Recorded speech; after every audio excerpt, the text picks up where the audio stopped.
record, please take your seats. Take your seats. Take your seats. No, no. माननीय गृह मंत्री जी को बोलने दो। क्या? Please. माननीय सभापति जी, Please. Please. Please. Please let him speak. Let him speak. No, no. आप अपनी जगह बैठ जाइए, प्लीज। आप please take your seats. Please take your seats. Take your seats. Please take your. Nothing is going on. No, no. आप अपनी बात कहेंगे और सरकार का पक्ष नहीं सुनना चाहेंगे. This is not the democratic behalf. Please, धोला जी बैठिए. Please, प्लीज आप सब बैठिए. नहीं, प्लीज, प्लीज. मैंने माननीय गृह मंत्री जी को बुलाया बोलने के लिए. प्लीज, प्रमोद जी. एक मिनट. पॉइंट ऑफ ऑर्डर क्या है आपको बताएं. Let them speak. बोलिए, पॉइंट ऑफ ऑर्डर क्या है. माननीय गृह मंत्री जी बोले, उनको पूरा अधिकार है आर्टिकल 75 में बोलने का. तिवारी जी बहिष्कार करने का तय कर आए हो क्या? मैं उससे कहीं कोई आपत्ति नहीं कर रहा. रूल क्या है? रूल एक सदन में प्रधानमंत्री नॉट गोइंग ऑन रिकॉर्ड. ये सामूहिक जिम्मेदारी है, सरकार की सामूहिक जिम्मेदारी है. माननीय गृह मंत्री जी जवाब देंगे. No, please. माननीय गृह मंत्री जी आप बोले. सही नहीं है. Please go back to your seats. Go back to your seats. Sushmita ji, please go back to your seats. Go back to your seats. Please. माननीय गृह मंत्री जी बोले. सभापति महोदय, सिर्फ माननीय गृह मंत्री जी की बात हो जाएगी. आपका आचरण असंसदीय है. पहलगांव में पाकिस्तानी आतंकवादियों द्वारा जो नृशंस हमला हुआ और उसके जवाब में भारत सरकार ने और भारत की सेनाओं ने जो मजबूत जवाब पाकिस्तान के आतंकवादी ग्रुप्स को और पाकिस्तान को स्वयं को दिया, ऑपरेशन सिंदूर के माध्यम से, उसका पर सदन में चर्चा पर मैं हिस्सा लेने के लिए खड़ा हूं.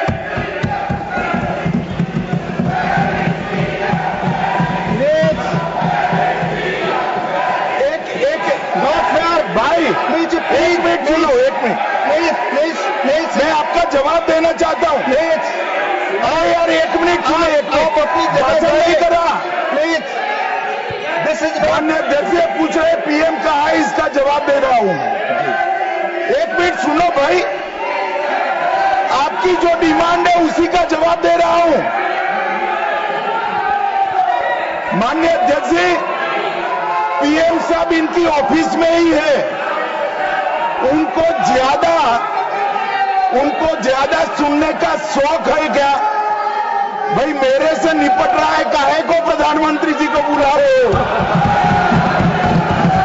और तकलीफ होगी. ये समझते नहीं है साहब.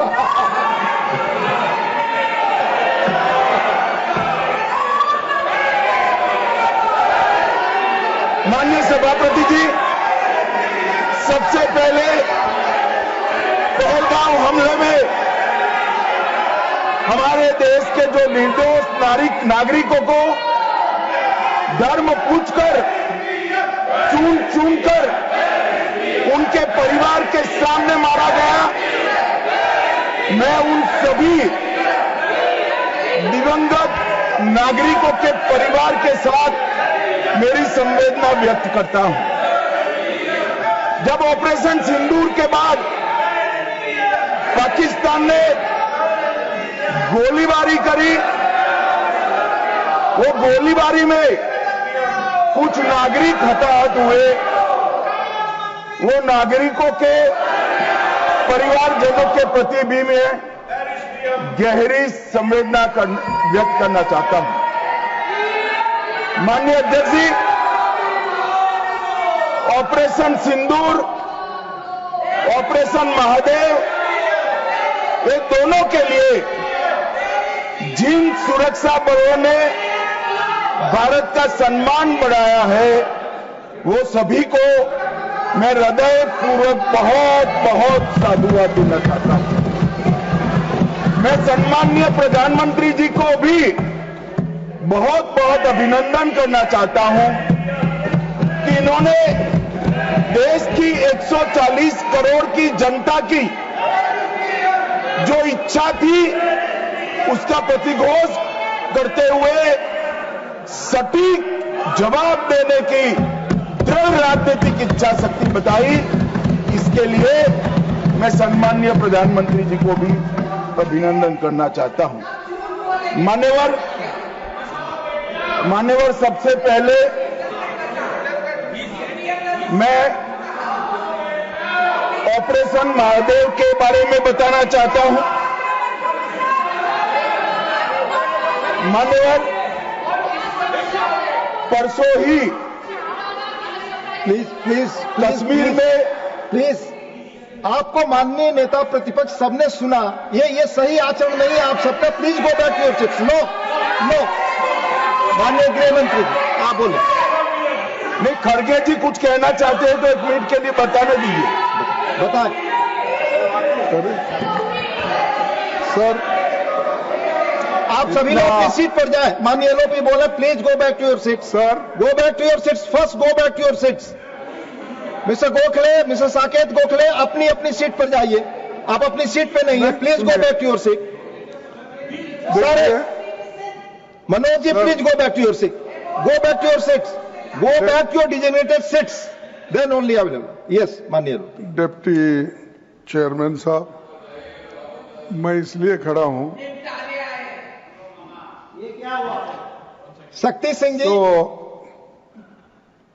मैं do not disturb the house.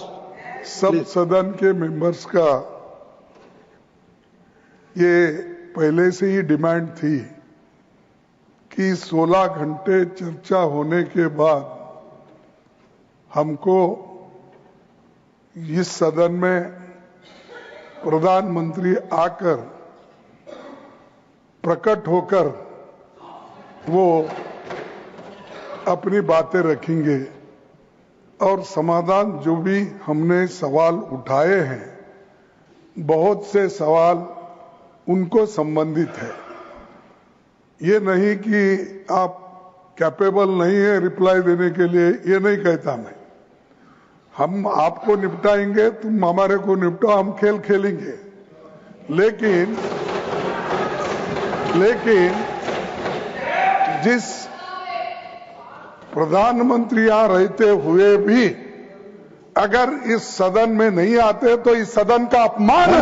धन्यवाद। नो प्लीज नहीं, ये नहीं हो गया। तो इसीलिए आपकी बात सदन का अपमान करना, सदस्यों का अपमान करना ठीक नहीं है। माननीय गृह मंत्री जी, मैं अभी भाषण नहीं कर रहा हूं। माननीय अध्यक्ष जी, इनके मुद्दे का जवाब दे रहा हूं। अब सुनिए खड़गे साहब, प्लीज लिसन इन प्लीज। मैं आपको माननीय खड़गे जी, मैं आपको इन्फॉर्म करना चाहूंगा, बीएससी मीटिंग में मैंने ऑलरेडी एक्सप्लेन किया था आपके सदस्यों को कि सरकार की ओर से माननीय कोई मंत्री जवाब दे सकता, ये रूलिंग है, आप फोर्स नहीं कर सकते किसी को। प्लीज माननीय गृह मंत्री जी आप बोले। और मान्यवर खड़गे साहब उठा रहे हैं ज्यादातर महत्वपूर्ण मुद्दों पर कांग्रेस पार्टी खड़गे साहब को बोलने नहीं देती है, पीछे से सारे को खड़े करती है और वो ये मुद्दा उठा रहे हैं।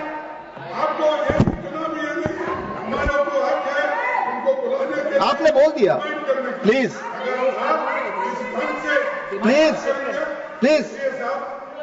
Let him speak. आपको मौका मिला, आपने बोला। पार्शियल सर आप जज का काम कर, लेकिन आप हर बात को टोकते रहते हो। नहीं, आपको मौका दिया, बोला। अगर ये हम क्या यहाँ खेलने आए क्या? आपने को मौका दिया, आपने बोला हमारे पास, मैंने भी बताया कि मैंने हर मीटिंग में क्या स्पष्ट किया तो आपने बात की, प्रधानमंत्री की बात की, इधर आपका स्टेटमेंट इसका काउंटर भी लाया हूं मैं। प्रधानमंत्री को यहाँ माने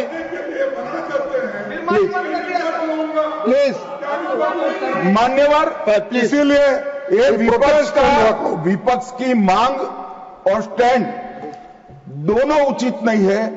क्योंकि बिजनेस एडवाइजरी कमेटी में ये निर्णय लिया गया था, चर्चा आप जितनी चाहोगी करेंगे, जवाब कौन देगा वो सरकार तय करेगी, माननीय प्रधानमंत्री जी तय।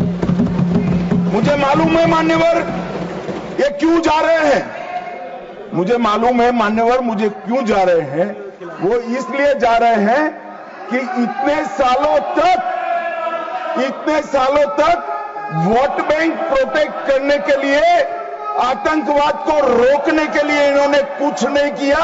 ये डिबेट सुनी ही नहीं सकते, ये जवाब है सुनिए।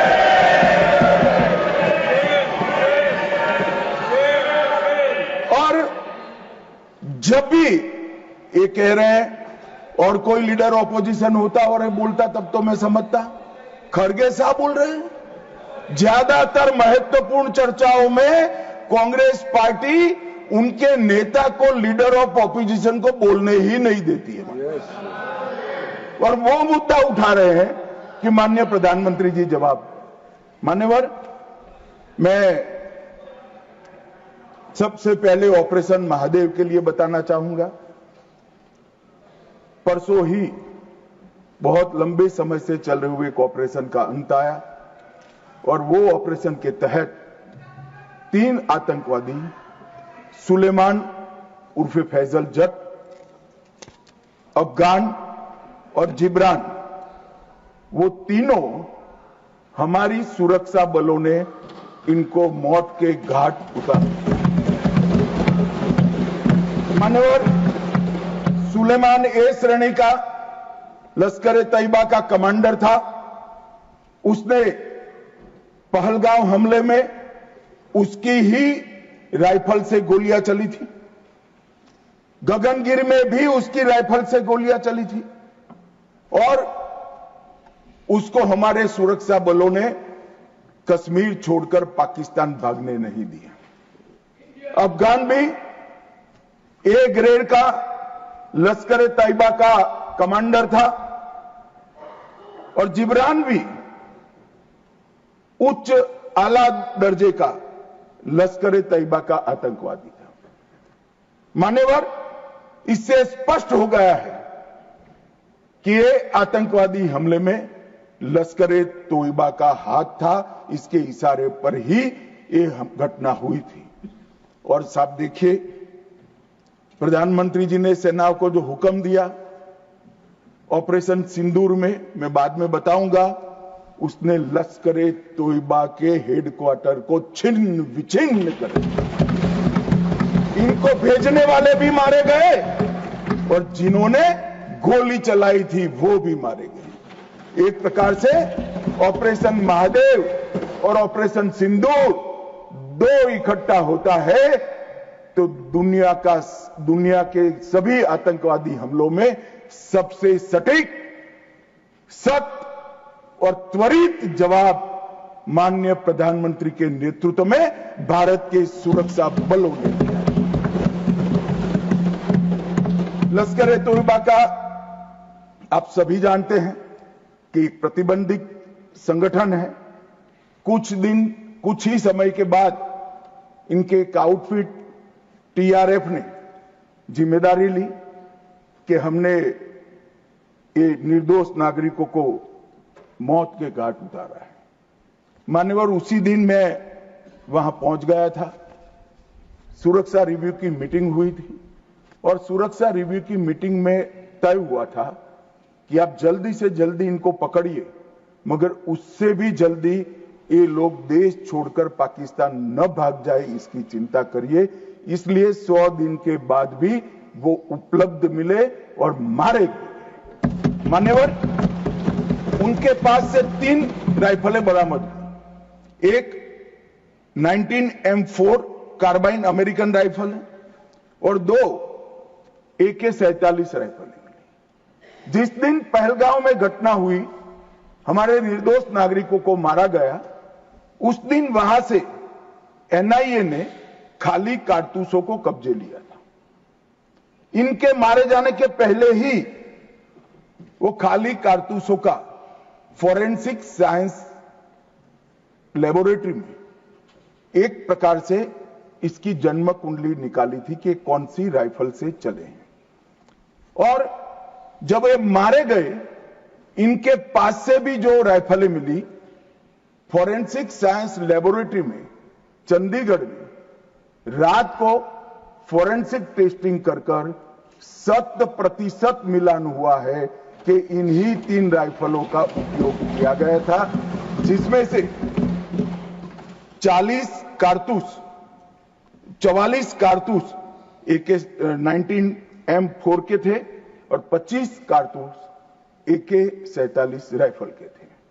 इसलिए अब कोई बहस भी नहीं बची है, कोई शको शुबह भी नहीं बचा है कि इन्होंने मारा था या नहीं था। एनआईए ने बहुत विगत जांच करी है मान्यवर, लगभग 1055 लोगों के स्टेटमेंट लिए हैं। इसके आधार पर इनके रेखाचित्र भी बनाए गए। उसके बाद ट्रैकिंग करते हुए 2 दिन जिन्होंने इनको आसरा दिया था, वो ढोंक के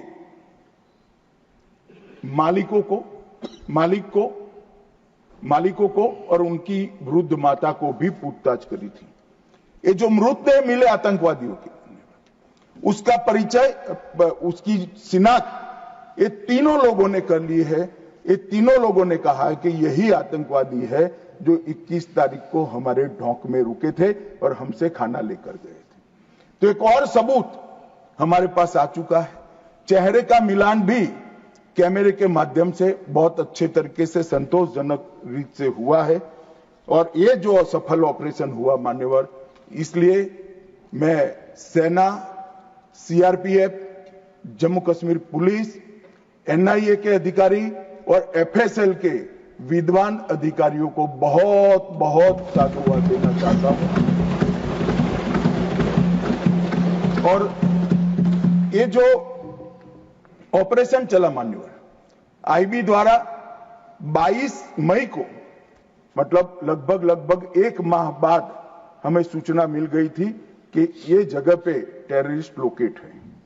उसके बाद आईबी और मिलिट्री इंटेलिजेंस ने और शिनाख्त करी और लगभग 22 जुलाई को इनके लोरा सेट को ट्रैक करने का काम समाप्त हुआ।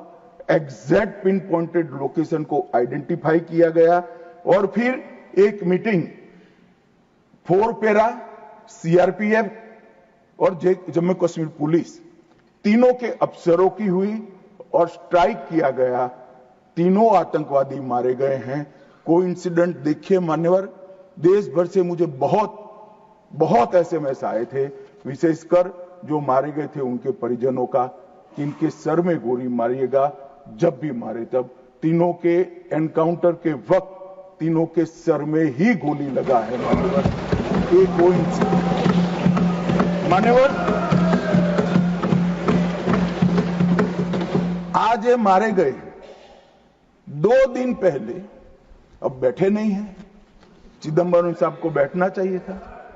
उन्होंने सवेरे मेरे इस्तीफे की मांग के साथ एक प्रश्न उठाया कि भारत सरकार ने ऑपरेशन सिंदूर करा। ऑपरेशन सिंदूर इसलिए कहा कि ये पाकिस्तानी आतंकवादी थे, और पाकिस्तानी आतंकवादी थे इसका आपके पास सबूत क्या है? वो पूरी दुनिया में ऑपरेशन सिंदूर के जस्टिफिकेशन को चैलेंज कर रहे थे। मैं आज इस सदन के माध्यम से श्री चिदंबरम को पूछना चाहता हूं, आप किसको बचाना चाहते थे? पाकिस्तान को, लश्कर तैयबा को, ये आतंकवादियों को? अरे शर्म नहीं आती मान्यवर? और देखिए महादेव करता है तो क्या करता है। जिस दिन सवाल पूछा उसी दिन ये तीनों आतंकवादी ढेर हो गए, और जवाब तो घटनाक्रम ने दिया। मगर ये कांग्रेस पार्टी की मानसिकता पूरी दुनिया के सामने चिदंबरम साहब ने उजागर कर दी। हमारी वोट बैंक के लिए हम पाकिस्तान का समर्थन करते हुए भी नहीं डरेंगे। हमारी वोट बैंक के लिए लश्कर तोयबा को बचाने से भी हम नहीं डरेंगे, और हमारी वोट बैंक के लिए आतंकवादियों को शेल्टर देते हुए, शाब्दिक शेल्टर देते हुए भी हम नहीं डरेंगे। मान्यवर, ये कांग्रेस की मानसिकता है। और अभी अभी पृथ्वीराज चौहान साहब का इंटरव्यू आ गया, उन्होंने कहा ऑपरेशन का नाम धर्म के आधार पर रखने के अलावा इनको कुछ नहीं आता है। मान्यवर, कांग्रेस पार्टी बैठी नहीं है, उनको मालूम नहीं है हर हर महादेव सिर्फ धर्म का नारा नहीं है। शिवाजी महाराज ने जो मुगलों के खिलाफ लड़ाई लड़ी, स्वतंत्रता की लड़ाई लड़ी, और शिवाजी महाराज की सेना का युद्ध घोष था हर हर महादेव। और ये प्रतीक है, ये प्रतीक है हर प्रकार के भारत पर के हमले का, भारत की संप्रभुता पर हमले का और भारत की सीमाओं पर अतिक्रमण के जवाब देने का। और मैं आज यहां से चौहान साहब को भी कहना चाहता हूं कि आप क्या नाम रखना चाहते थे, क्या नाम रखना चाहते, उसका जवाब दीजिए। मान्यवर, ये पूरी चीजों को हिंदू मुस्लिम के दृष्टि से देखते हैं। चौहान साहब का थ्योरी देखे तो आज हमारी सेना के कई सारे हमारी सेना के डिवीजनों का जो नारा है, युद्ध घोष है, कहीं प्रभु रामचंद्र की जय, कहीं जोश बोले सो निहाल सत श्री अकाल है, कहीं जाट बलवान जय भगवान है, क्या सियावर रामचंद्र की जय है, कहीं पर काली माता की जय है। ये सारे उद्घोष आप नहीं स्वीकारते हो, ये भाजपा ने रखे हुए नहीं है। मान्यवर, ये हमारी सेना के जवानों से मन से निकलने वाला ये युद्ध घोष, इसको हिंदू मुस्लिम के दृष्टि से नहीं देखना चाहिए। और कोई कहता है कि आज ही क्यों मारे गए। अब देखिए साहब, भाई कितना जिंदा रखना चाहते हैं। मैं भी पूछता हूं आज क्यों मारे गए, मैं तो दूसरी सेकंड मार देना चाहता था, मगर इतना सरल नहीं है। जिन ऊंचाइयों पर ये छुपे हैं, जिस प्रकार की निर्जन जगहों पे 22 दिन तक सीआरपीएफ सेना और जम्मू कश्मीर की पुलिस ड्रोन से भेजे हुए खाना खाकर इतनी कठिन परिस्थिति में इनका पीछा कर कर मारा है, और आप मुहूर्त पूछ रहे हो क्योंकि क्यों नहीं मानना है आज? क्योंकि आज राहुल गांधी का भाषण था। इस तरह से नहीं चलता है मान्यवर।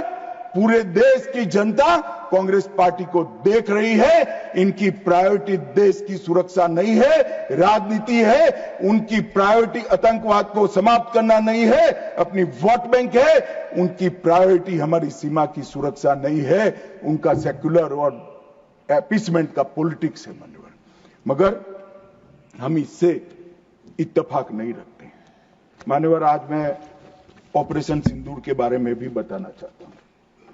22 अप्रैल को हमला हुआ।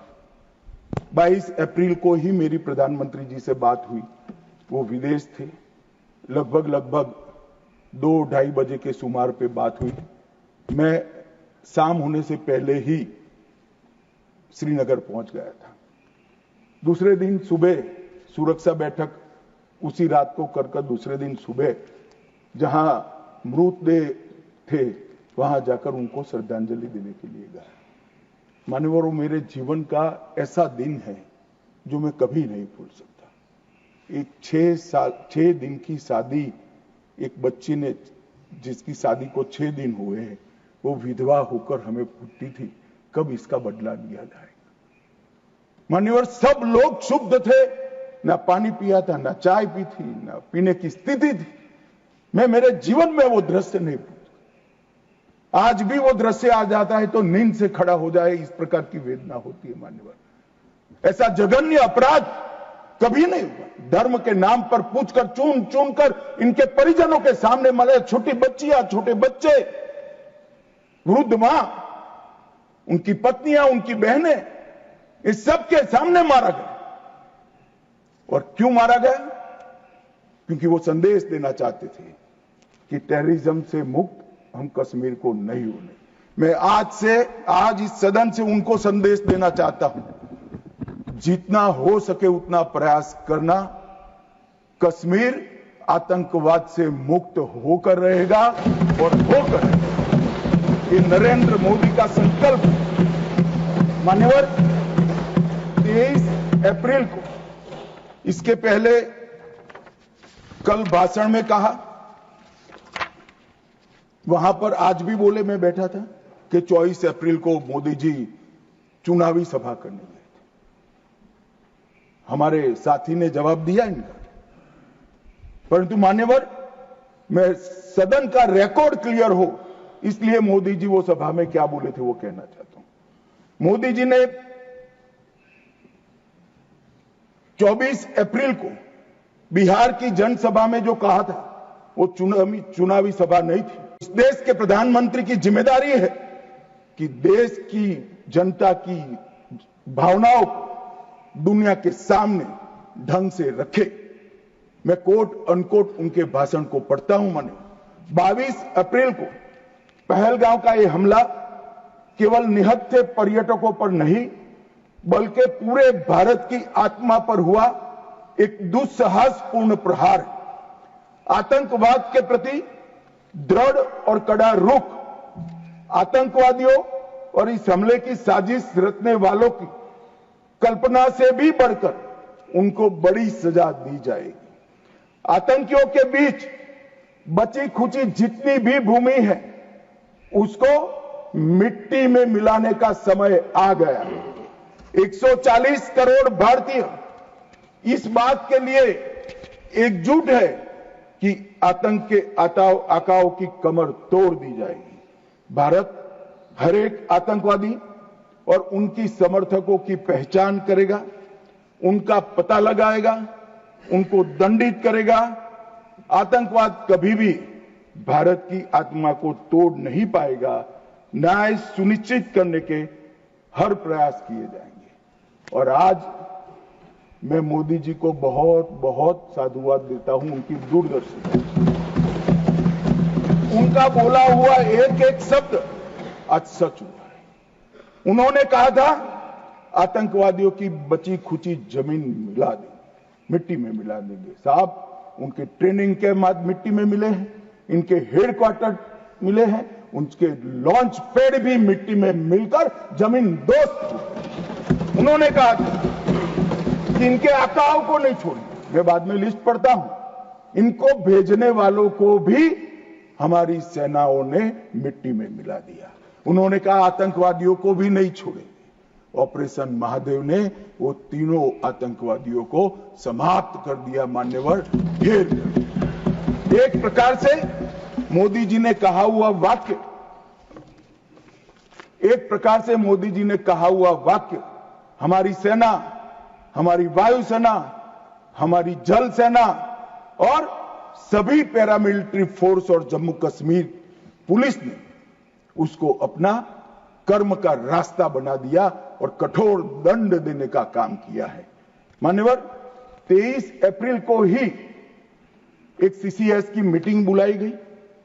सीसीएस की मीटिंग में कठोर संदेश देने का काम न केवल पाकिस्तान को, पूरी दुनिया को, कि भारत की सीमा और भारत की सेना, भारत के नागरिक और भारत की संप्रभुता इसके साथ खिलवाड़ नहीं करते, वरना परिणाम भुगतने पड़ते हैं। मानव, उन्होंने तय किया सीसीएस की बैठक में 1960 की जवाहरलाल नेहरू के द्वारा की गई एक तरफा पाकिस्तान के फायदे वाली सिंधु जल संधि को तत्काल प्रभाव से रोक लिया था। मान्यवर, ऐतिहासिक फैसला है।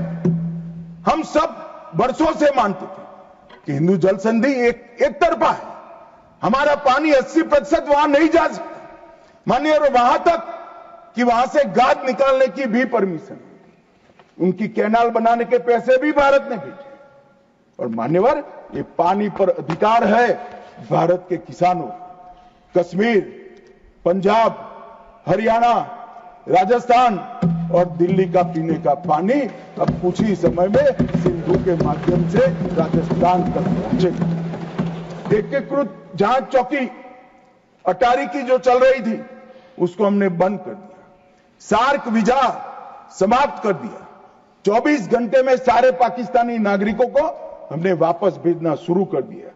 नई दिल्ली स्थित पाकिस्तानी उच्चायोग में रक्षा, सैन्य, नौसेना और वायुसेना के सलाहकारों को अवांछित व्यक्ति घोषित किया गया और दोनों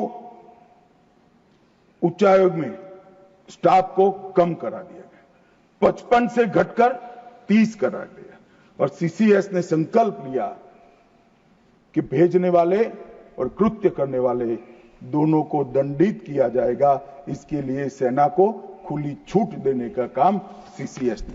ये पूछ रहे थे कल क्या हुआ, कैसे हुआ। सीसीएस के फैसले जो है वो मीडिया में आए थे मगर उनको पढ़ना नहीं है, क्योंकि सारे जो फैसले लिए वो उनके द्वारा किए हुए निर्णयों को रद्द करने के और उनकी नीतियों के खिलाफ जो निर्णय हुए वो है। मान्यवर, 30 अप्रैल को सशस्त्र बलों को ऑपरेशनल फ्रीडम देने का काम प्रधानमंत्री जी ने किया कि रक्षा मंत्रालय और सेना दोनों मिलकर तय करेंगे टारगेट क्या होगा, तरीका क्या होगा, स्थान क्या होगा और समय क्या होगा। और इसको हमारे सेना के जवानों ने इसको बहुत बखूबी निभाया। मान्यवर, मैं तीनों सेनाओं को इस सदन के इस चर्चा में बहुत बहुत सम्मान के साथ साधुवाद देता हूं। 7 मई को रात को 1:04 पर पाकिस्तान के 9 आतंकी अड्डों को ध्वस्त कर दिया। रक्षा मंत्री जी ने लोकसभा में बताया कम से कम 100 लोग मरे, 100 से ज्यादा मरे मगर कम से कम 100 मरे। और मान्यवर, लश्कर तैयबा, जैसे मोहम्मद और हिजबुल मुजाहिदीन, ये तीनों के हेडक्वार्टर को ध्वस्त करने का काम नरेंद्र मोदी सरकार ने किया, हमारी सेनाओं ने। और मान्यवर, हमने तुरंत ही उनको सूचना दे दी थी। हमने उनको बताया मरकज सुभानअल्लाह बहावलपुर, मरकज तैयबा मुरीद के Mehmoona Joya camp Sialkot, Sarjal camp Sialkot, Sawai Nala camp Muzaffarabad, Syedna Bilal camp Muzaffarabad, Gulpur camp Kotli, Barnala camp Bhimber और अब्बास कैंप कोटली, उसको हमने समाप्त कर दिया है, तोड़ दिया है। और ये हमारे आत्मरक्षा के अधिकारों को उपयोग करते हुए कहा है, हमारी कार्यवाही समाप्त हुई है। मैं बाद में आता हूं, ये पाक ऑक्यूपाई कश्मीर क्यों नहीं लिया, ये क्यों नहीं करा, वो क्यों नहीं करा। पहले तो वो सोचते थे कि कुछ ही नहीं होगा, हो गया तो ये क्यों नहीं हुआ।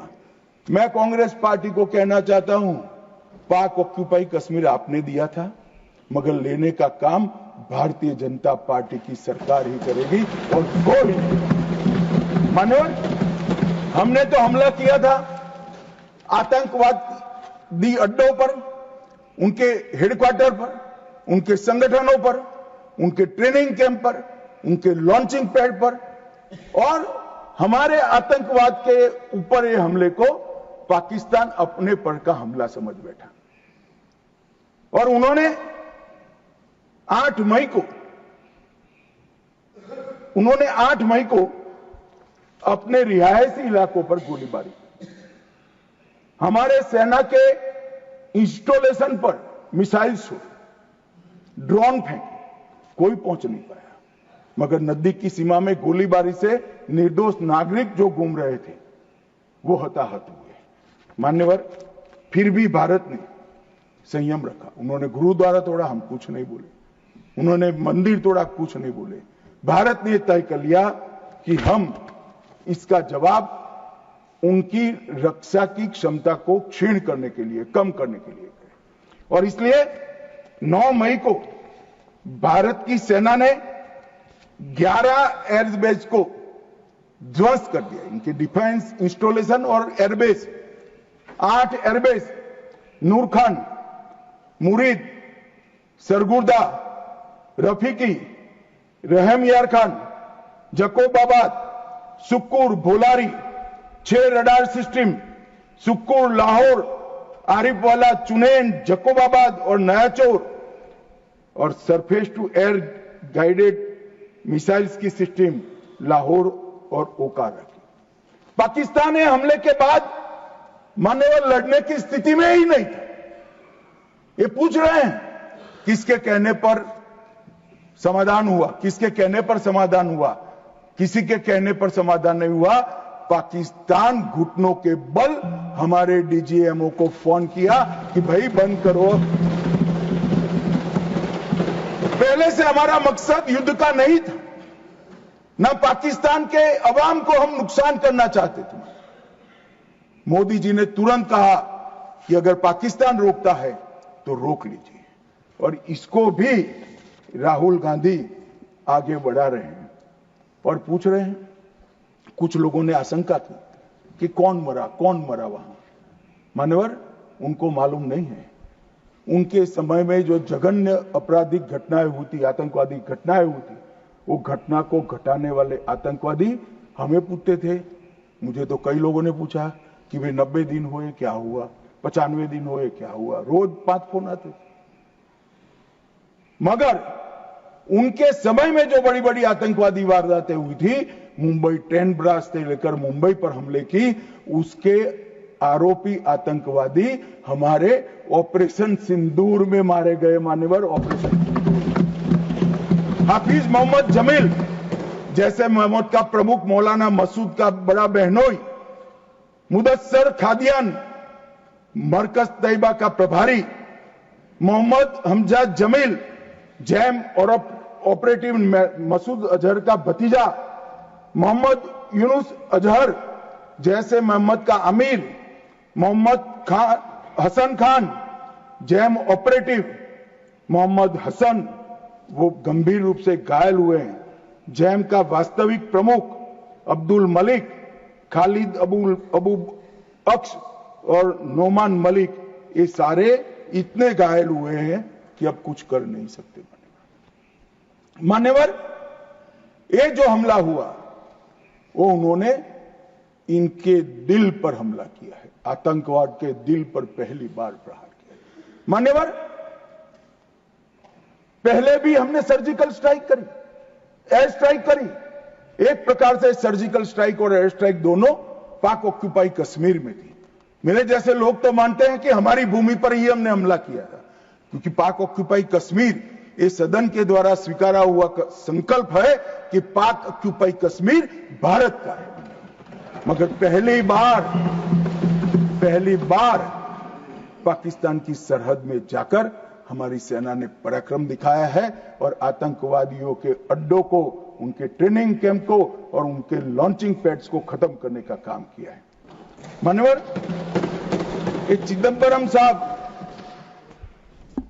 कल भाषण में बोले कि ये नहीं कहा जा सकता कि ऑपरेशन सिंदूर निर्णायक था। चिदंबरम साहब यहां है नहीं, मगर मैं उनको जवाब देना जरूर चाहता हूं कि चिदंबरम साहब, अगर 65 की लड़ाई निर्णायक थी क्या, तो फिर टेररिज्म क्यों फैला? 71 की लड़ाई निर्णायक थी क्या, तो टेररिज्म क्यों फैला? और अनेक बार जो कार्यवाही हुई वो निर्णायक थी क्या? मान्यवर, जब तक दुश्मन या तो डर नहीं जाता या सुधर नहीं जाता, कभी निर्णायक अंत नहीं आएगा। मान्यवर, इतने सालों तक उनको डराने की, दंडित करने की कोई प्रक्रिया ही नहीं हुई। क्यों डरेंगे वो? हम तो डोजियर पर डोजियर भेजते रहे, कभी उनको जवाब नहीं दिया। नरेंद्र मोदी ने जवाब दिया। मान्यवर, सर्जिकल स्ट्राइक करी, एयर स्ट्राइक करी और ऑपरेशन सिंदूर। खौफ पैदा हो गया है। मुझे मालूम नहीं, मेरे पास सूचना नहीं, रात को भी जग जाते होंगे, स्वप्न में हमारी मिसाइल से दिखाई पड़ती होगी। ये डर से ही शांति होती है, ये सुधरने वाले लोग नहीं है। मान्यवर, मगर चिदंबरम साहब कहते हैं कि आतंकी पाकिस्तान से आए थे, इसका सबूत क्या है? चिदंबरम साहब, सबूत तो हमारी एजेंसियों ने ढूंढ लिया। अब आप क्या बोले थे, इस पर क्या बोलना चाहते हैं? मान्यवर, इनके चिदंबरम जी के कार्यकाल में ही अफजल गुरी की फांसी जब तक वो गृह मंत्री नहीं गए नहीं हुई। मान्यवर, बंबई का हमला, बंबई के हमले के बाद आज ये दिग्विजय सिंह चले गए हैं, उन्होंने कहा है तो आरएसएस ने कराया था। मान्यवर, ये क्या बोल रहे हैं, किसके लिए बोल रहे हैं, किसको बचा रहे हैं, क्या कहना चाहते हैं? और हिंदू टेरर का सगुफा किसने छोड़ा? मैं आज दुनिया के सामने, देश की जनता के सामने गर्व से कहता हूं कि हिंदू कभी टेररिस्ट नहीं हो सकता। हम कभी टेररिस्ट नहीं हो सकते। क्या कहना चाहते हैं? फर्जी टाइप के केस बनाए, एक भी केस अदालत में नहीं टिका। देशभक्त संगठनों पर आरोप लगाए आपने, सिर्फ आपकी छिछोरी राजनीति के लिए, क्षुल्लक फायदे के लिए। और फिर क्या कर लिया? फिर भी हार गए। हारे तो ना। और अब हर रोज कह रहे हैं कि आप हमेशा है नहीं, आप हमेशा नहीं रहेंगे, आप हमेशा का तो मुझे मालूम नहीं साहब। मैं 61 का हुआ हूं, 14 से 30 साल तक भारतीय जनता पार्टी की ही सरकार रहने वाली है। मैं चिदंबरम साहब को कहना चाहता हूं, आप वोट डाल दो, भारतीय जनता पार्टी की सरकार में जीने 30 साल तक भारतीय जनता पार्टी की सरकार रहेगी। मान्यवर, मैं 2015 में बोला था हमारी उड़ीसा कार्यकारिणी में, भुवनेश्वर कार्यकारिणी में। अब ये 5 साल गिन लो तो 15 तो हो ही गए और 15 भी हो जाएंगे। मान्यवर, भारतीय सेना के लिए कभी भी इन्होंने तैयारियां नहीं की। चीन के कई जवानों ने चीन की लड़ाई के बाद लिखा, हमारे पास बंदूक छोड़िए, कारतूस छोड़िए, नमक, चीनी और माचिस भी उपलब्ध नहीं थी। घनघोर ठंड में पहनने के लिए हमारे लिए ठंड के कपड़े भी नहीं थे। मान्यवर, आज वही सेना ब्रह्मोस से लैस है, आकाश उनके मिसाइलों को तोड़ देता है। मान्यवर, और पाकिस्तान की पूरी एयर डिफेंस सिस्टम हमारी सेना आधे घंटे में उसको मलबे में बदलकर रख देती है। मान्यवर, ये नरेंद्र मोदी के शासन में, मोदी जी के शासन में 11 साल में परिवर्तन हुआ। गोली नहीं बना पाते थे। मैं बाद में बताता हूं, लाखों करोड़ों का सामान हम बना रहे हैं, विदेश में भेज रहे हैं, एक्सपोर्ट कर रहे हैं। हमारी सेना का काफी सारा कई सारी चीजें हमने ब्लैकलिस्ट कर दी, इंपोर्ट नहीं कर सकते। और R&D के लिए एक बहुत बड़ा इकोसिस्टम बनाने का काम देश के प्रधानमंत्री नरेंद्र मोदी ने किया है। सेना और पूरे देश को मोदी जी की ये पहल पर, आत्मनिर्भर भारत के गर्व पर और हमारे सेना के जवानों का हथियार उनको ऐसा देना चाहिए, इस बात की चिंता पर देश और सेना मोदी जी पर गर्व कर सकती है। मान्यवर, हमने जो नमक, चीनी और माचिस नहीं थी, ऐसी सेना से 11 साल में 22 मिनट में ही आतंकवादियों का काम तमाम कर देने वाली, तकनीक से सज्ज, वीर, सटीक इंफॉर्मेशन वाली और बताए हुए लक्ष्यों को पूरा करने वाली सेना का मान्यवर निर्माण किया है। मान्यवर, ये हमला कल्पना कर लीजिए, कांग्रेस के राज में हुआ होता तो क्या होता। अभी तो भाजपा सरकार है, एनडीए सरकार है, मोदी जी प्रधानमंत्री है, तीनों ने क्लीन चिट देने में 100 दिन लगा दिए। अगर कांग्रेस की सरकार होती तो पाकिस्तान को तुरंत क्लीन चिट मिल जाएगा। रक्षा मंत्रालय की जगह विदेश मंत्रालय काम करता, रातों रात जेरोक्स मशीनों पर डोजियर तैयार होते, डोजियर वहां भेजते थे और फिर चर्चा करते शर्म अल शेख में, और कुछ नहीं करते साहब। और ये हमें सवाल पूछ रहे, कोई अधिकार नहीं है कांग्रेस पार्टी को, भारतीय जनता पार्टी को आतंकवाद के बारे में सवाल पूछने का। मान्यवर, इस देश के अंदर आतंकवाद फैला, पनपा, बढ़ा, तो इसका एकमात्र कारण कांग्रेस की सरकारों की लचर और तुष्टीकरण से युक्त वोट बैंक की राजनीति रही है। मान्यवर, और आज हमारा सौभाग्य है कि एक ऐसा नेतृत्व है जो ब्रह्मोस मिसाइल्स भेजता है, डोजियर नहीं भेजता है मान्यवर, और नेतृत्व सम्मानीय मोदी। मान्यवर, ये संघर्ष विराम के लिए भी कई सारे कह रहे हैं। मैंने कल सुना रहा, पीओ का क्यों नहीं लेंगे, इतना उछल उछल कर बोलते थे। और ये यहां पर काफी विद्वान लोग बैठे हैं, इनको कुछ संसद की मर्यादा, संसद में बात करने का तरीका, मतलब वास्तविक चीजें बोलने की पद्धति कुछ नहीं सिखाते मान्यवर। मैं आज पूरे देश के सामने बात करना चाहता हूं मान्यवर। ऑपरेशन सिंदूर युद्ध नहीं था। यूएन चार्टर के अनुच्छेद 51 के चैप्टर 7 के तहत हमने आत्मरक्षा के लिए बल प्रयोग का जो हमारा अधिकार है उसको उपयोग किया था। 22 अप्रैल को पहलगाम में आतंकवादियों ने जो हमला किया, हमारे निहत्थे नागरिकों को मारा, और इसके जवाब में आतंकवादियों की पूरी इकोसिस्टम तोड़ने का हमारा अधिकार है, जो विश्व के सभी देशों ने हमारे अधिकारों को स्वीकारा है। वो अधिकार का हमने उपयोग किया था। और जब पाकिस्तान ने ही कहा कि हमें संघर्ष नहीं करना है, तब हमने इसको स्वीकारा। और कहते थे, मैं बाद में बताऊंगा मान्यवर, वो हमें कहने लगे कि भाई क्यों करा, ये ले लेते वो ले लेते। मैं बाद में जब आपके समय में जो घोषित युद्ध हुए, ये तो घोषित युद्ध नहीं था मान्यवर, मगर घोषित युद्ध हुए कांग्रेस के समय में, इसमें आपने क्या किया है वो बाद में मैं मान्यवर बताता हूं। उसके पहले मैं आतंकवाद के परिदृश्य पर, जम्मू कश्मीर का आतंकवाद का परिदृश्य और देश का परिदृश्य, इस पर बताना चाहता हूं मान्यवर। कांग्रेस देश की सबसे पुरानी पार्टी है और सबसे ज्यादा शासन भी कांग्रेस और उनके साथियों ने देश पर किया है। उनके समय में हमारे प्रधानमंत्री नरेंद्र मोदी जी को 3 नासूर मिले आंतरिक सुरक्षा की दृष्टि से।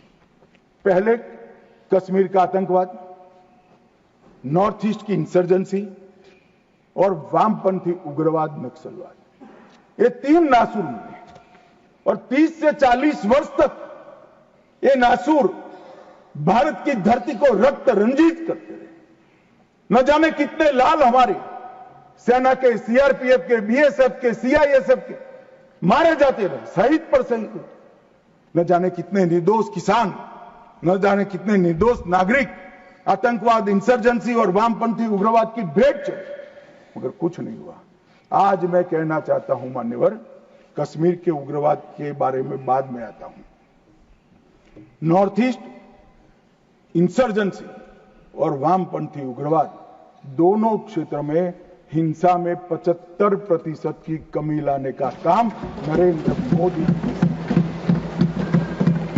मैं इस पर बहुत ज्यादा बोलना नहीं चाहता क्योंकि आज ये विषय नहीं है, परंतु कश्मीर के अंदर जो आतंकवाद था वो मैं इस पर जरूर बोलना चाहता हूं मान्यवर।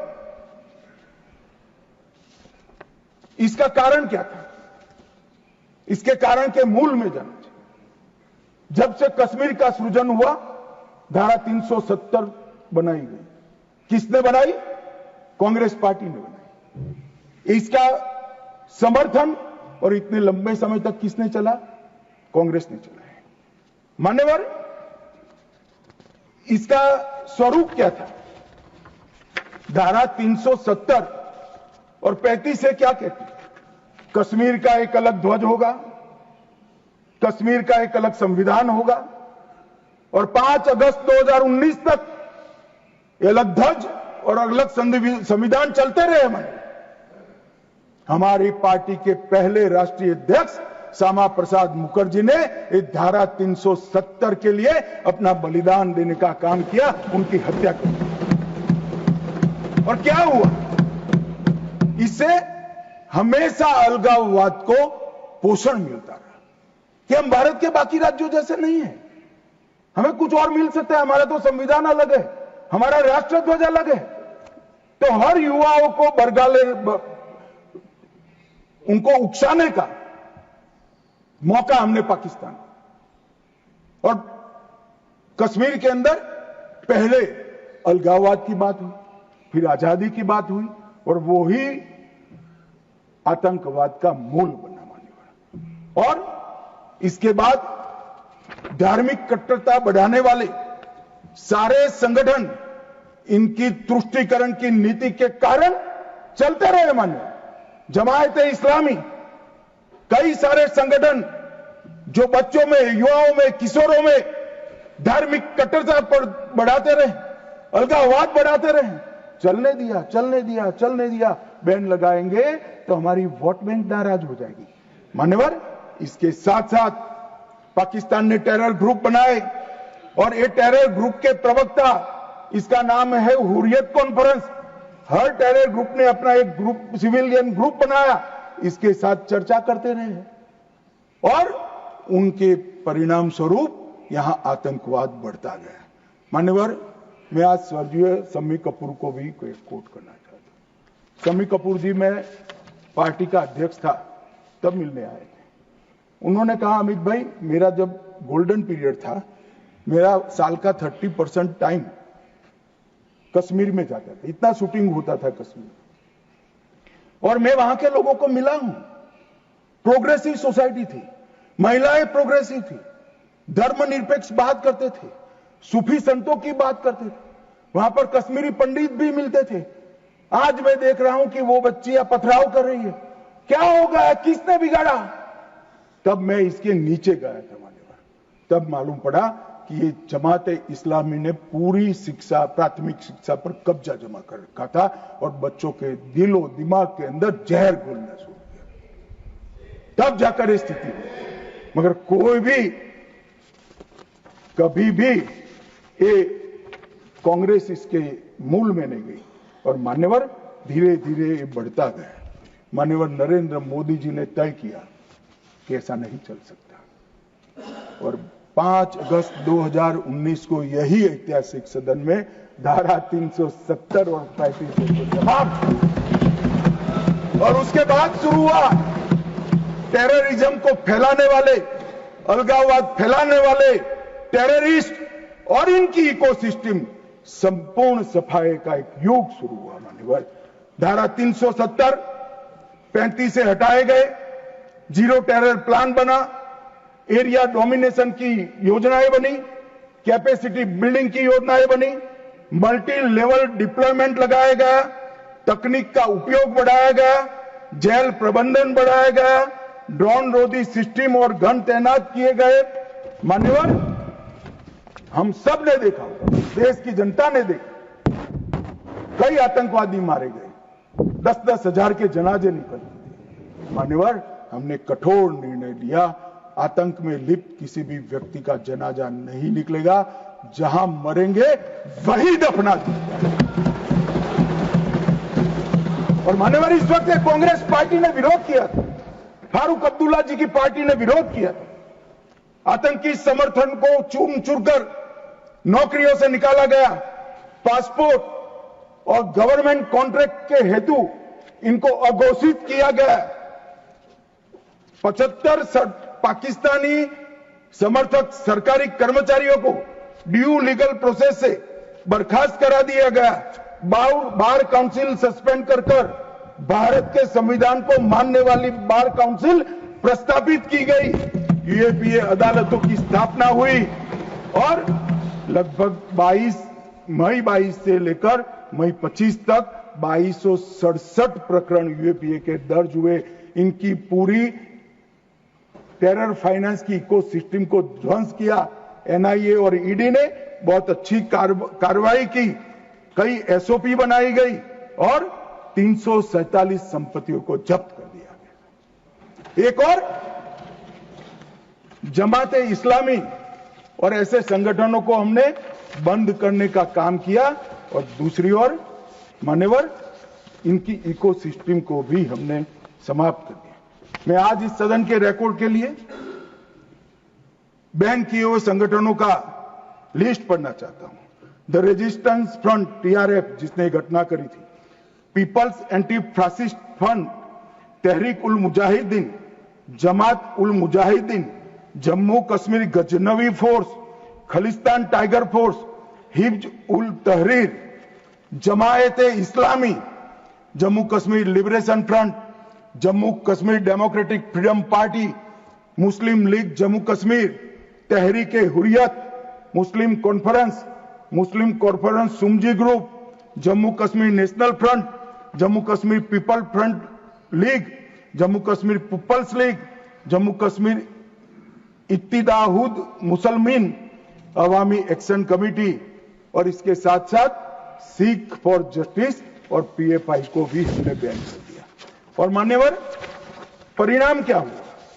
परिणाम ये हुआ 2010 में 10 से 15 की एवरेज ऑर्गेनाइज टाउन प्लिटिंग, हमने भी दृश्य देखे हुए जो समय कपूर ने चिंता की थी, छोटी छोटी बच्चियां पथराव करती थी, 2564 सालाना होते थे, 2564 पथराव की घटना हुई थी। 2024 के बाद एक भी घटना नहीं हुई। ऑर्गेनाइज हड़ताल जिसका वो लोग ऐलान करते थे, पाकिस्तान के बैठे हुए हुर्रियत के आका सालाना 132 दिन घाटी बंद रखते थे। 3 साल से एक भी हड़ताल का ऐलान नहीं हुआ है, हिम्मत नहीं है। टाउन पेल्टिंग में नागरिकों की मृत्यु, 112 नागरिक मारे जाते थे, अब 0 मारे जाते हैं। सिक्योरिटी फोर्स का इंजर्ड, साल में 6235 सिक्योरिटी फोर्सेस इंजर्ड होती थी, अब 0 हो गई है। मान्यवर, इसके साथ साथ ये पूछ रहे थे, अभी वो शिवसेना की सदस्य भी पूछ रहे, क्या आतंकवाद समाप्त हो गया? इतनी गहरी जड़ें कांग्रेस ने डाली है, समाप्त होने में बहुत देर लगेगी। हमारा प्रयास है जल्द से जल्द, परंतु मान्यवर, आंकड़े में कहना चाहता हूं, समाप्ति के कगार पर है। आपको पसंद नहीं आएगा, मगर समाप्ति के कगार पर है। पहले 2004 से 14 तक कुल घटनाएं 7217 हुई, 7217, 7217, और जून 15 से मई 25 तक 2150, 70% की कमी हो गई। मानव, आतंकवादी घटनाओं में 70% कमी, नागरिकों की मृत्यु 1770 हुई थी, अब नागरिकों की मृत्यु 357 हुई है। मान्यवर, 80% की कमी। और सिक्योरिटी फोर्सेस 1060 मारे गए थे, अब 542 मारे गए हैं। मान्यवर, 49% की कमी। मान्यवर, इसके साथ साथ हमने कश्मीर के अंदर ढेर सारा काम किया है।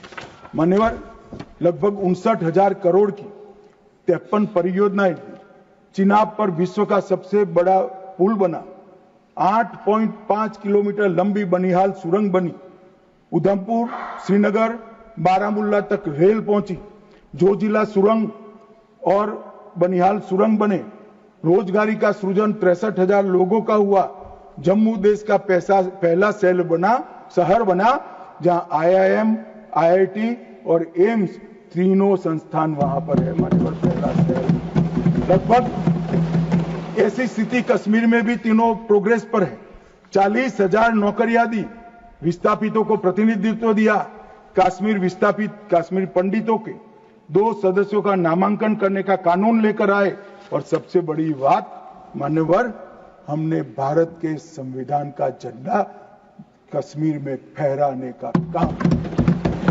ये पूछते हैं क्या हुआ? पहले 3 परिवारों तक राजनीति, न पंच था, न सरपंच था, न तहसील पंचायत थी, न जिला पंचायत। आज जम्मू कश्मीर में 34,260 जनप्रतिनिधि चुने हुए जम्मू कश्मीर के नागरिकों की सेवा करें। मान्यवर, पहले चुनाव होते थे। मुझे एक सेना के रिटायर्ड जनरल मिले, बाद में मैं बताता हूं। उन्होंने कहा, अमित भाई, हमारा काम तो मुख्य सुरक्षा का नहीं था, वो तो भगवान भरोसे था। सबसे बड़ा काम फर्जी वोटिंग करना था। कराते थी प्रशासन, हम इनकार करते थे। कई लोगों को मेमो दिए गए, फिर भी हम अड़े रहते थे। 3%, 4% वोटिंग होती थी। आज नरेंद्र मोदी के शासन में जिला पंचायत के चुनाव में 98.3%। जनरल इलेक्शन में अब तक का सबसे ज्यादा वोटिंग आजादी से। ये बताता है वहां लोकतंत्र प्रस्थापित हो रहा है। मान्यवर, और 63% हुआ। और 1000 करोड़ से रुपये से ज्यादा पैसा पंचायतों को सीधा देने का काम किया। मगर मान्यवर क्यों हुआ, मैं आज पूरे सदन को बताना चाहता हूं। मैं भी इस बात को कभी उजागर नहीं किया, मगर मुझे लगता है मौका भी है और दस्तूर भी है। जब से प्रधानमंत्री जी प्रधानमंत्री की कुर्सी संभाले, तब से उनके दिलो दिमाग पर कश्मीर की शांति का भूत था, अहरनिश सुधर। मान्यवर 2015 में पार्टी का अध्यक्ष बना, मोदी जी ने मुझे जनरल सिन्हा के घर पर भेजा। जनरल सिन्हा जो कई साल तक कश्मीर में सेवा की, नॉर्थ ईस्ट में भी सेवा की, एनसीआर में रहते थे। मैं 3 दिन उनके घर पर बैठा, उन्होंने पूरी डिटेल बताई। फिर कश्मीर से जुड़े हुए 25 लोगों की अलग अलग सूची दी, इनके साथ मैंने घंटों चर्चा की थी। और मोदी जी ने भी अनेक लोगों को बुलाकर चर्चा की। अगर मोदी जी करते हैं वो बताते नहीं, मगर मुझे कुछ तो मालूम है, क्योंकि काफी सरपंच को मिले थे, इनकी मिनट्स मेरे पास आई थी। पार्टी की दृष्टि से युवाओं से मिले थे, धार्मिक नेताओं से मिले थे, जम्मू के लोगों को मिले, घाटी के लोगों को मिले और नेशनल कॉन्फ्रेंस के एमपीओ को भी मिले थे। और ढेर सारा मंथन 2014 से चलता था। वो मंथन अंत में कश्मीर के अंदर, आज मैं विश्वास के साथ कह रहा हूं साहब, आतंकवाद समाप्ति के कगार पर है। आतंकवाद समाप्ति के कगार पर। एक जमाना था कि पाकिस्तान को आतंकवादी पाकिस्तान से भेजने ही नहीं पड़ते, हमारे कश्मीर के युवा हाथ में हथियार उठा लेते। मगर आज मैं 6 माह का रिकॉर्ड इस सदन को बताता हूं। 6 माह में आतंकवादी संगठनों में एक भी कश्मीरी युवा की भर्ती नहीं हुई है, और जो मारे जा रहे हैं वो सारे पाकिस्तानी। क्योंकि जम्मू कश्मीर के अवाम ने मोदी जी की नीतियों को स्वीकारा है। पहले कभी नहीं हुआ सर कि आतंकवादी कोई बड़ा कृत्य करते थे, घाटी में इसका विरोध होता है। मैं आज घाटी की जनता को, जम्मू की जनता को बहुत बहुत साधुवाद देना चाहता हूं। एक भी गांव ऐसा नहीं था घाटी का जहां ये पहलगाम हमले का विरोध नहीं। और जब तिरंगा घर पर फहराने की बात होती है, जिनके बच्चे आतंकवाद की भेंट चढ़ गए, वो मां बाप भी तिरंगा फहराते हैं। और मान्यवर, आतंकवाद पर तो कांग्रेस को बोलने का अधिकार ही नहीं। मान्यवर, मैं आज सदन के सामने डिटेल रखना चाहता हूं। अटल जी की सरकार ने निर्णय किया था कि आतंकवाद को समाप्त करें। काफी मंथन हुआ, मंथन के बाद तय हुआ कि मजबूत कानूनी संरचना खड़ी करनी पड़ेगी जिससे इनको सजा कराई जाए। कानूनी संरचना खड़ी करने के लिए पोटा का कानून लाना, एक कांग्रेस पार्टी ने विरोध किया। मैं आज वो है नहीं, मगर पूछना चाहता हूं, पोटा का कानून का विरोध किसको बचाने के लिए किया था? खैर, उन्होंने तो विरोध किया, राज्यसभा में गिर गया। अटल जी का संकल्प मजबूत था, भाजपा का संकल्प मजबूत था। पोटा कानून संयुक्त सेशन में पारित कर दिया गया और पोटा का कानून आया, इसका अमल शुरू। मान्यवर, एक कांग्रेस पार्टी ने इसके घोषणा पत्र में लिखा कि हम पहली कैबिनेट में पोटा का कानून रद्द कर देंगे। अब मैं तो कई बार ऐसा सोच ही नहीं सकता, तो मुझे लगा ये झूठ मूठ का वादा कर रहे। और मान्यवर देखिए, पहली कैबिनेट में ही इन्होंने पोटा के कानून को रद्द कर दिया। और कांग्रेस टेररिस्ट की बात करी, टेररिज्म की बात करी, आप तो उसका पोषण करने वाली पार्टी हो। मान्यवर, इसके बाद क्या हुआ? 2005 में रामलल्ला के टेंट पर हमला हुआ। मंदिर उस वक्त नहीं बना था। मुंबई लोकल ट्रेन में 7 धमाके हुए, 187 लोग मारे गए। डोडा में हमले हुए, 34 हिंदू मारे गए। हैदराबाद में धमाके हुए, 44 लोग मारे गए। 2005 रामलल्ला का टेंट, 2006 मुंबई ट्रेन, डोडा 2006, 2007 2 बम धमाके हैदराबाद में, 44 लोग मारे गए। 7 यूपी में धमाके हुए, 13 लोग मारे गए। 8 रामपुर सीआरपीएफ कैंप पर हमला हुआ। 2008 आर्मी के काफिले पर हमला हुआ, 10 नागरिक मारे गए। 2008 आतंकी हमला हुआ, 246 लोग मारे गए। 2008 जयपुर में 8 बम धमाके, 2008 अहमदाबाद में 21 बम धमाके, 2008 दिल्ली में 5 बम धमाके, 2010 जर्मन बेकरी बम धमाका, 2010 वाराणसी में बम धमाका, 2011 मुंबई में बम धमाका, 3 लोग मारे गए। एक भी वर्ष खाली नहीं गए मन में। और हमें पूछ रहे कि आपने क्या किया? 100 दिन तक पूछते ही रहे, कहां गए, क्या किया, क्या किया, क्या किया। अब मुझे बताओ भाई, 2005 से शुरू कर 2011 तक आपने क्या किया? कांग्रेस पार्टी ने क्या किया? कौन से कानून लाए, कौन से कदम उठाए, और कब जाकर पाकिस्तान पर सर्जिकल स्ट्राइक, एयर स्ट्राइक और ऑपरेशन सिंदूर का आपने प्रयोग किया? ये जवाब कांग्रेस पार्टी को, देश की जनता को देना पड़ेगा। मान्यवर, 54 जगह पे देश के अलग अलग हिस्सों में 609 नागरिक मारे गए। और मैं आज गर्व से देश के गृह मंत्री के नाते उच्च सदन में कहता हूं, मोदी जी के राज में पूरे देश में कश्मीर छोड़कर कहीं पर भी टेररिस्ट घटना नहीं हुई। और कश्मीर में भी हुई, उरी में हुई, हमने सर्जिकल स्ट्राइक कर चेताया। पुलवामा में हुई, एयर स्ट्राइक कर और चेताया। अब नहीं सुधरते हैं, दुम टेढ़ी की टेढ़ी है, हम क्या कर सकते हैं? पहलगांव में करा मान्यवर, घर में घुसकर पटजड्डे उड़ाने का काम हमारी सेना। और मुझे तो कल सुबह ही किसी ने याद दिलाने के लिए, मेरी कॉन्स्टिट्यूएंसी से एक हमारी वरिष्ठ कार्यकर्ता है जिनकी उम्र 80 है, उन्होंने एक व्हाट्सएप भेजा था। उन्होंने कहा, अमित जरूर बोलना। अब मैं इतनी वरिष्ठ कार्यकर्ता की भावना को टाल नहीं सकता मान्यवर। उन्होंने एक व्हाट्सएप में वीडियो भेजा जिनमें सोनिया गांधी जी के घर से दौड़ते दौड़ते सलमान खुर्शीद जी आंसुओं से लहस बाहर आते। बाहर मैनेज मीडिया खड़ा है, उसके सामने कहते हैं कि सोनिया जी पूरी रात सो नहीं पाती है, इनके आंसू देखकर मेरी आंख से आंसू दिख रहे। ठीक है भाई, किस लिए आंसू बहाए? बाटला हाउस में वो पाकिस्तान प्रेरित आतंकवादी मारे गए, उसके लिए।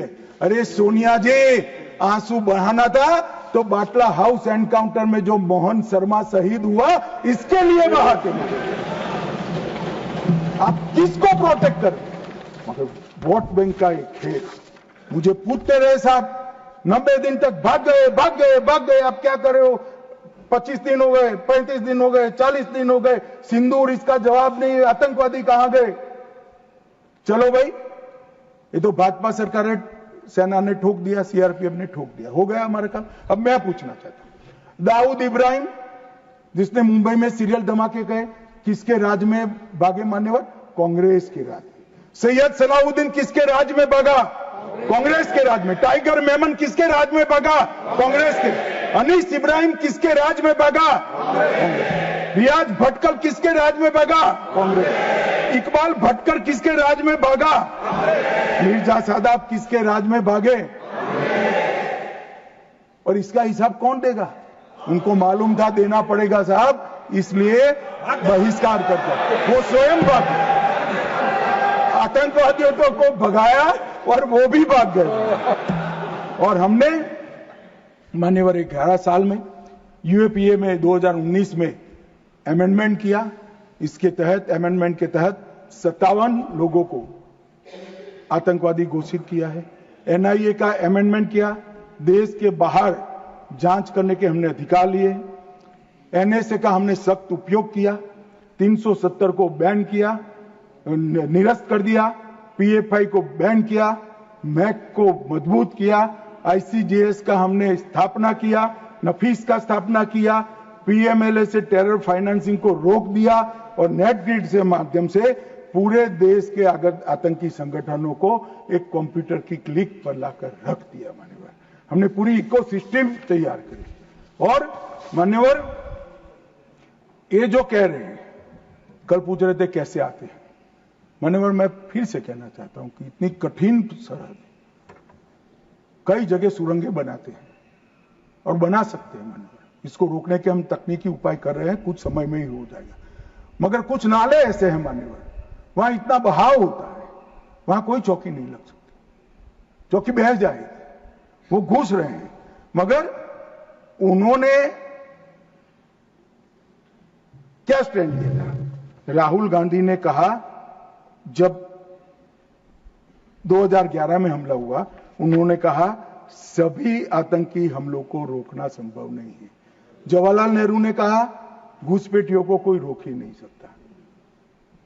मैं मानता हूं कि अभी भी पाकिस्तान कुछ आतंकी हमले कर पा रहा है, अभी भी कुछ घुसपैठ होती है, काफी कम हुआ है मान्यवर। मैं जिम्मेदारी के साथ बोलने वाला आदमी हूं, देश की जनता सुन रही हूं, काफी कुछ कम हुआ है, मगर हम कभी ऐसे हथियार नहीं डालते। मैं आज सदन के सामने कहना चाहता हूं, घुसपैठ और आतंकवादी घटनाओं को समाप्त करने के लिए नरेंद्र मोदी सरकार कृत निश्चयी दृढ़ता के साथ हमारा मान्यवर। कल राहुल गांधी जी का मैंने स्टेटमेंट सुना, चीन के लिए प्रधानमंत्री क्यों नहीं बोलते, चीन के लिए नहीं बोलते, चीन के लिए नहीं बोलते। अब ये उनके सीनियर लोग हैं, उनका कोई ट्यूशन व्यूशन भी नहीं रखते मान्यवर, कैसे बोलना चाहिए, क्या बोलना चाहिए, कुछ बोलते ही रहते। मगर आपने जब चीन की लड़ाई समाप्त हुई तब क्या किया था?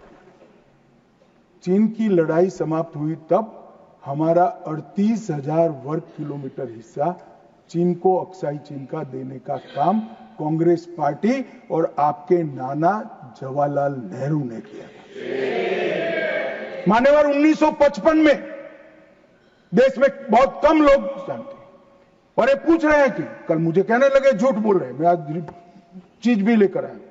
मैं selected works of Jawaharlal Nehru series volume 29 पृष्ठ 231 पढ़ रहा हूं, जो नेहरू जी ने स्वयं संकलन करा है।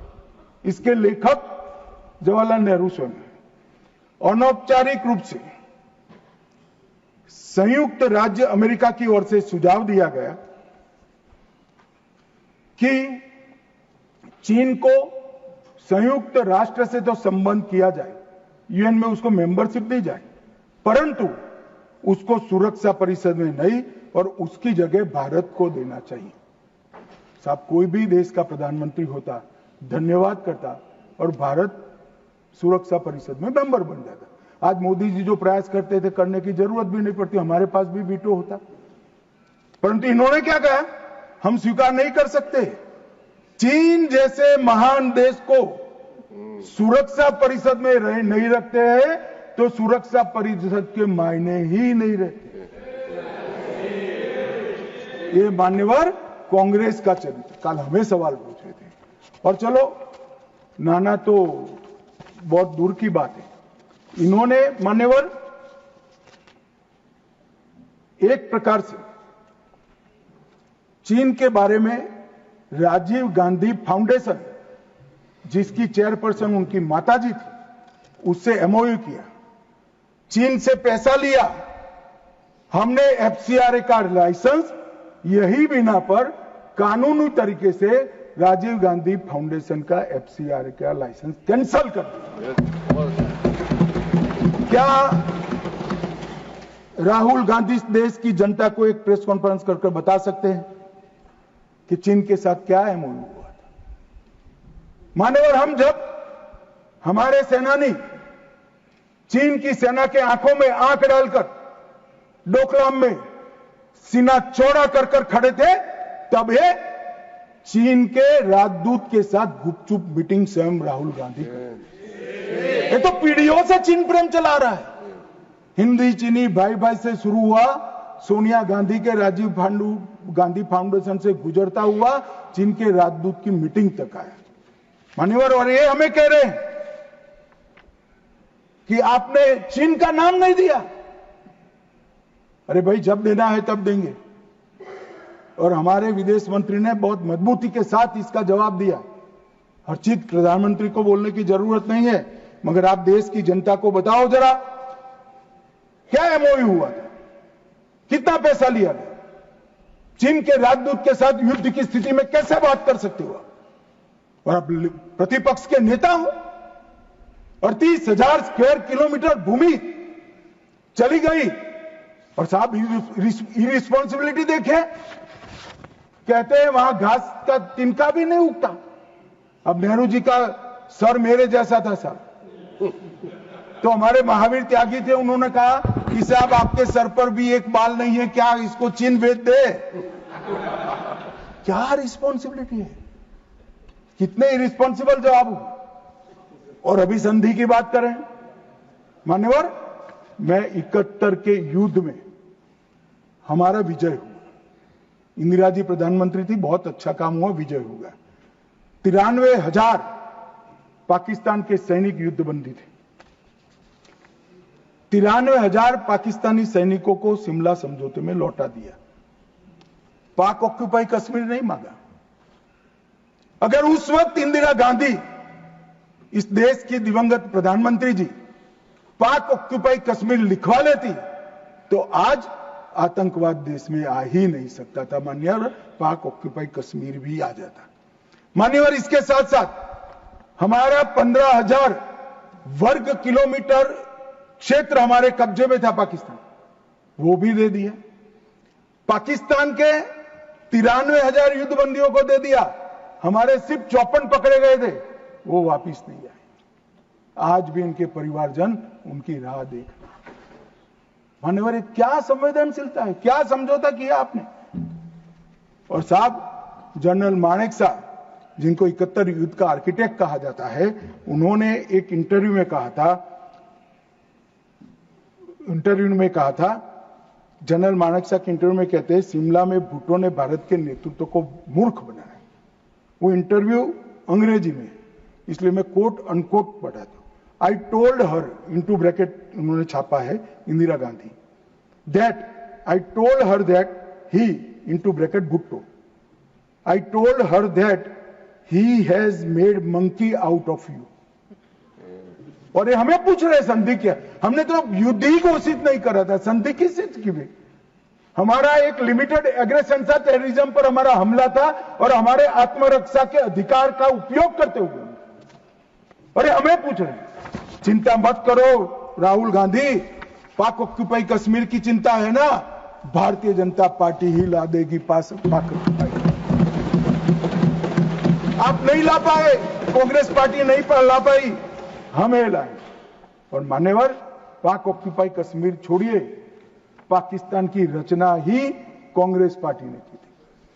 मैं कम से कम इतना तो जिम्मेदारी के साथ कह सकता, मैं उस वक्त निर्णायक स्थिति में होता तो भारत माता के टुकड़े कभी सिग्नेचर नहीं करता। उम्र हो गई थी, जल्दी थी, प्रधानमंत्री बनना था, देश के टुकड़े टुकड़े कर दिए, आज तक देश पछता है। मान्यवर, आतंकवाद के मुद्दों पर अंतर्राष्ट्रीय मंचों में हमारी देश की फजीहत कर, मुंबई अटैक के बाद शर्म अल शेख सम्मेलन हुआ, जिसको पूरी दुनिया की डिप्लोमेसी में बलूचिस्तान ब्लंडर के नाम से जानते हैं। उसमें प्रस्ताव किया कि दोनों देश आतंकवाद के शिकार हैं। अब भला दुनिया में कोई पाकिस्तान को आतंकवाद का शिकार कह सकता है क्या? लोग हमारे मरे हैं, जवान हमारे मरे हैं, और आपने उनको पाकिस्तान को सर्टिफिकेट दे दिया मान्यवर। और भारत पाकिस्तान के आधिकारिक बयान में भी बलूचिस्तान का जिक्र किया। इनका आंतरिक मामला था मान्यवर, हमारा कोई लेन देन नहीं है। बलूचिस्तान में जो घटनाएं हो रही, मनमोहन सिंह स्वीकार कर आए, और उसके बाद में उन्होंने कहा कि टेरर की घटना और वार्ता, उसके बीच में कोई रिलेशनशिप नहीं। भगवान भला करे, देश की जनता का नरेंद्र मोदी को प्रधानमंत्री बनाया, वो चीज को नरेंद्र मोदी ने समाप्त कर दी।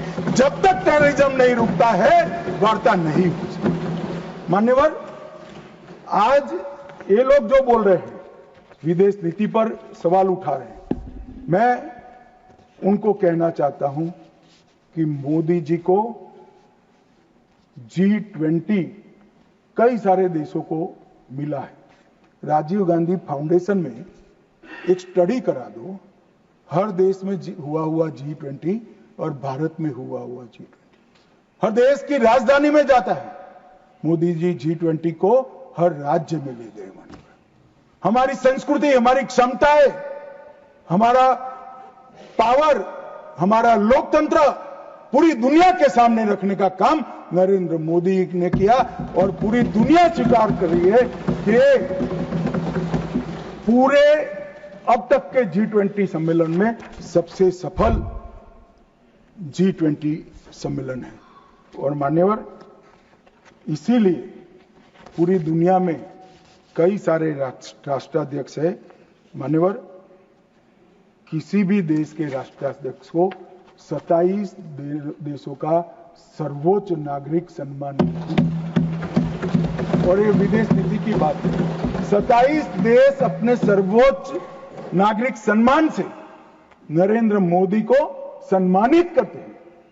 भाई साहब, ये सम्मान नरेंद्र मोदी जी का नहीं है, भारत के प्रधानमंत्री का है, भारत की 140 मोदी जी ने देश को सम्मान दिला है, देश की 140 करोड़ जनता को गौरवान्वित किया है। तो मोदी जी का नेतृत्व जो है भावुक नहीं है। भावुक नेतृत्व होता है वो रोने भी लगता है, कई बार शकम भी हो जाता है। मोदी जी का नेतृत्व संवेदनशील भी है, निर्णायक भी है और दृढ़ भी है। मैंने देखा है कोरोना 370 ऑपरेशन सिंदूर ये सारा छोड़ दो, कोरोना में मैंने देखा है इससे बड़ी आफत इस सहस्त्राब्दी में भारत पर नहीं आई। अड़ीग होकर अपने रास्ते पर चलते रहे और जब कोरोना समाप्त हुआ पूरी दुनिया ने कहा सबसे अच्छा प्रबंधन भारत ने किया। और उसका कारण जब ढूंढा गया, मैं भी स्टडी करने वाले कुछ लोगों को मिला था मान्यवर, जब कारण पूछा गया, स्टडी किया गया, तो सबने कहा कि पूरे विश्व में कोरोना के सामने सरकारें लड़ती थी, हमारे यहाँ प्रधानमंत्री, भारत सरकार, राज्य सरकार और 140 करोड़ लोग एक साथ कोरोना के सामने लड़ते थे। मजाक उड़ाते, घंटी बजाने से कोरोना चला जाएगा, दिया जलाने से चला जाएगा, कर्फ्यू करने से अपने आप चला जाएगा। उनको मालूम नहीं था जनता के मन में जागरूकता लाते थे। और जब, मुझे तो ठीक याद है, मोदी जी ने टीम गठित की टीका बनाने के लिए, तब जयराम रमेश जी, नाम मत लीजिए, रिकॉर्ड पर मत लीजिएगा, तब कांग्रेस वाले इनका मजाक करते कि भारत टीका बना लेगा। मान्यवर, सबसे पहले टीका बनाने वाले देशों में भारत है और इसी के कारण हम बचे थे। मान्यवर, 11 साल में समग्र दुनिया ने भारत की क्षमता को स्वीकारा है। भारत 11वें नंबर से चौथी सबसे बड़ी अर्थव्यवस्था बना। जीडीपी हमारा 4.19 ट्रिलियन हो, $1 ट्रिलियन की डिजिटल अर्थव्यवस्था बनी।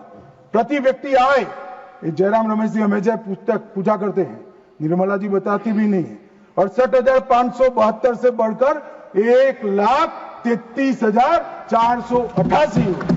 मान्यवर, राष्ट्रीय राजमार्ग का नेटवर्क 60% बढ़ा, 159 ऑपरेशनल एयरपोर्ट है, 31 लेकर मोदी जी ने इनिंग शुरू करा था, अभी समाप्त नहीं हुआ।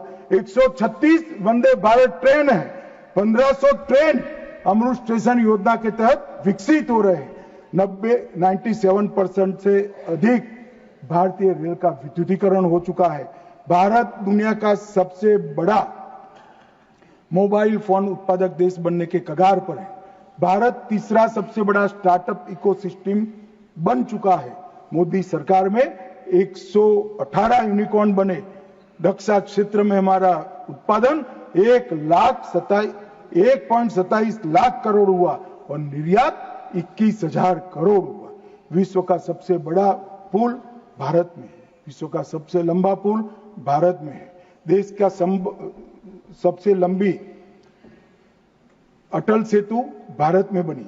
भारत का पहला वर्टिकल लिफ्ट रेल पुल मोदी जी के समय में हुआ और सबसे बड़ा एनएच भी मोदी जी के समय में बना और सबसे बड़ी उपलब्धि कई पीढ़ियों से गरीबी जिनको डस रही थी मान्यवर 60 करोड़ लोगों को घर में बिजली, गैस, शौचालय, शुद्ध पीने का पानी, 5 किलो अनाज और 5 लाख तक का इलाज देने का काम ये नहीं समझ रहे। आपकी जो इच्छा हो मैं मान्यवर एनालिसिस के साथ इस सदन में जिम्मेदारी के पूर्वक कहना चाहता हूं, जब भी भारत की आजादी का इतिहास 25 साल के बाद शताब्दी के वर्ष लिखा जाएगा, ये मोदी एरा स्वर्ण अक्षरों से लिखा जाएगा, किसी ने समझा। और मान्यवर कई सारे चीजें जो भारत के स्वाभिमान से साथ जुड़ी थी, हमारे इतिहास के साथ, हमारी संस्कृति के सम्मान के साथ, वो सारी चीजों को इन्होंने 75 साल तक लटका कर रखा। मैं आज एक लिस्ट पढ़ना चाहता हूं। अचीवमेंट जो हुए, आर्थिक विकास हुआ है, प्रजा का आत्मगौरव उड़ा है। आर्टिकल 370 को हमने हटा दिया, 3 तलाक समाप्त कर दिया, यूसीसी शुरू हो चुका है, राम मंदिर का निर्माण अयोध्या में रंग चंग के साथ हो गया, न्यू एजुकेशन पॉलिसी में मातृभाषा में शिक्षा पर हमने बल दिया, काशी, उज्जैन, शारदा पीठ, करतारपुर कॉरिडोर बनाए, राजपथ का नाम बदलकर कर्तव्य पथ रख दिया, योग को वैश्विक पहचान दिलाई, नया सैनिक चिन्ह वीर छत्रपति शिवाजी महाराज के निशाने पर रखा, संसद के अंदर सेंगोल की स्थापना की, राष्ट्रीय युद्ध स्मारक का स्वदेशी निर्माण किया, अंडमान और निकोबार द्वीप समूह के नाम बदलकर सुभाष बाबू और परमवीर चक्र विजेता बने हुए हमारे सेनानियों पे साथ रखे। और इसके साथ साथ कई सारी उपलब्धियां ये एरा में हुई। मान्यवर सबसे बड़ी उपलब्धि है 2047 में मुझे एक विदेशी पत्रकार ने कहा, मैं लंबा बैठा था, मैं उनकी थॉट प्रोसेस को जानना चाहता। अब मैं जो सुनना चाहता था तीसरे ही वाक्य में आ गया कि अब भारत को कोई रोक नहीं सकता। तो मैं उनको पूछा क्यों? उन्होंने कहा अब तक भारत ने अपना लक्ष्य ही तय नहीं किया था, कैसे अचीव करता। मैंने बोला अब क्या हुआ कि अब मोदी जी ने तय कर दिया कि जब 100 साल का भारत होगा, आजादी के 100 साल होंगे, तब विश्व में हर एक क्षेत्र में हम नंबर 1 पर होंगे और महान भारत। और मान्यवर मुझे मालूम है मोदी जी का भाषण, मोदी जी का संदेश आज 140 करोड़ भारतीयों का संकल्प बना हुआ है और मुझे विश्वास है 140 करोड़ भारतीयों पर और हमारे युवाओं पर। शायद हम में से काफी लोग 2047 में नहीं होंगे, परंतु 2047 में जो भी भारतीय होंगे वो देखेंगे कि विश्व में भारत नंबर 1 बन चुका है। मान्यवर भारत को नंबर 1 बनना है तो हमारी बाहरी सुरक्षा और आंतरिक सुरक्षा बहुत महत्वपूर्ण है। ऑपरेशन सिंदूर की चर्चा में मैं देश की जनता को कहना चाहता हूं, युद्ध होता है तो हमला वहां पर से भी होता है, यहां से पर से एक भी हमला ऐसा नहीं जाएगा जिसका जवाब दिया नहीं जाएगा और आतंकवाद को हम समाप्त कर रहेंगे। 31/3/26 को नक्सलवाद समाप्त हो जाएगा, इसमें किसी को शंका नहीं। अंत में जिन सदस्यों ने इसमें हिस्सा लिया है, बहुत सम्मान के साथ उनका धन्यवाद कर और फिर से एक बार ऑपरेशन महादेव में जिन्होंने हिस्सा लिया है वो सभी को पूरे सदन की ओर से और व्यक्तिगत मेरे रूप से बहुत बहुत साधुवाद देकर